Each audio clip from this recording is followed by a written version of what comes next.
Hey everybody, how's it going? Welcome to the next episode of Let's Read in Japanese. We are carrying on to the next sentence.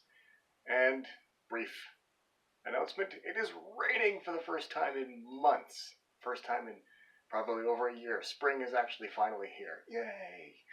Haru ga kita, yatta. Okay, today's sentence is not too long.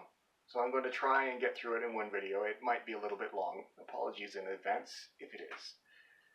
Alright. So he's talking about the martial art that he created, which he called Jijodo. I'm assuming that's the pronunciation. And brief mention last time, Jodo was completing the path to becoming a Buddha by attaining enlightenment. So not very practical, but that's the name of part of the name of his martial art. So that in mind, here we go. Got it written here.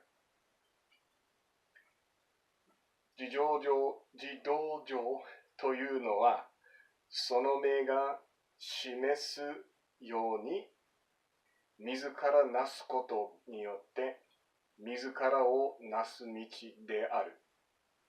One more time.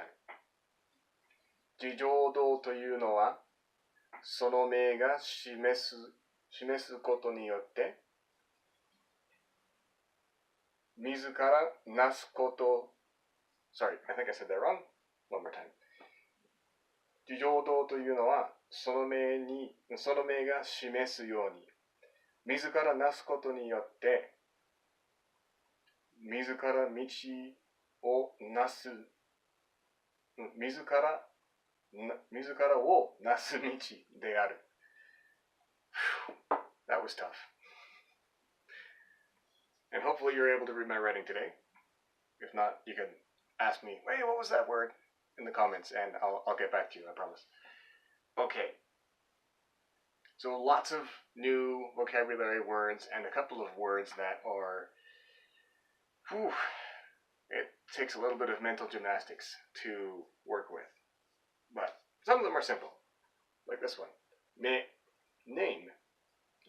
You might have heard namae, as in like namae wa something something, when you introduce yourself. But that's for usually people's names. When you're talking about names of things, then yeah, you would usually use something like this.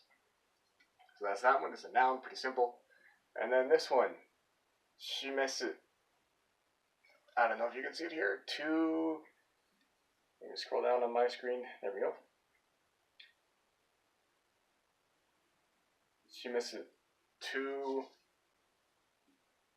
show, to indicate, to point out, etc., etc. Display something. Your shimesu. Like, look here, I'm drawing your attention to something. So that's a verb. And then, okay, now we're getting into the complicated ones. This one, mizukara. No, not from water. No. Mizukara, as in this one here, with a character for self. And sometimes it's also pronounced as onozukara. What the heck is this? And I didn't hear this very often. I encountered it while I was still living in Japan through my JLPT textbooks, and it was really hard to understand. And I asked the teacher that I was working with, and she explained that, like, it's kind of an adverb, although mizukara is a noun, but you can use it like an adverb. And it's when you for example, you do something without being asked. So you might say, like, oh, sounds really great. He comes in and, I don't know, cleans the office or something, and no one has to tell him. He just does it himself out of his own initiative. It's when you do something out of your own initiative for yourself. It's not because anyone told you to do it. It's just you had the idea in your own mind and you decided, I'm going to do this.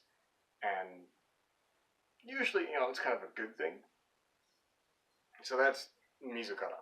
Oneself for oneself. So that's kind of where I was going with that. That's the other translation that you can find. And then onozukara.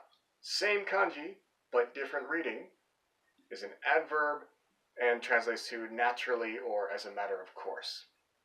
Now, which one is it in this case? I'm betting that it's the noun because, let me find it here. Yes, so here, mizukara o nasu michi. They're using the object marker particle, which means that the thing that comes immediately before that is a noun. It cannot be an adverb. That would be wrong. So in this case, we know that it's mizukara, not onozukara, which means it's oneself or for oneself. And then the last one. This is the other verb that, oh my god, look at all those meanings. And that's not even all of them. I can't even fit all of them. So I'll just read out to you what we've got. So it's hard to see, but nasu. I know, here it was pronounced jo. And it was part of a noun. But by itself, it can be a verb and it's pronounced nasu. Oh my god, that's completely different. Yes, well, that's just how it is. So, nasu. To build up, to establish, primary meaning. Second meaning, to form, to become a state. Third meaning, to accomplish, to achieve, to succeed in. Fourth meaning, to change into. Fifth meaning, to do or perform.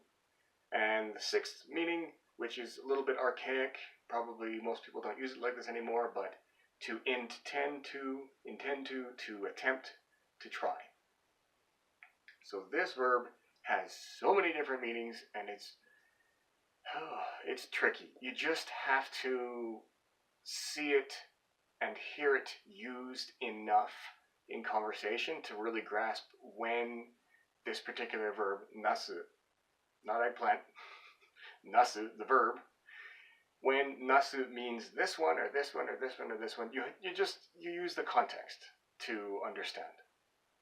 So probably you won't be able to grasp it today, but just remember this verb and watch for it. If you're watching Japanese TV shows or listening to music or anime or whatever, and watch for when it pops up and see how it's used in that context. And gradually, as you encounter it more time and time again, it will become clear and you'll be able to guess the correct meaning.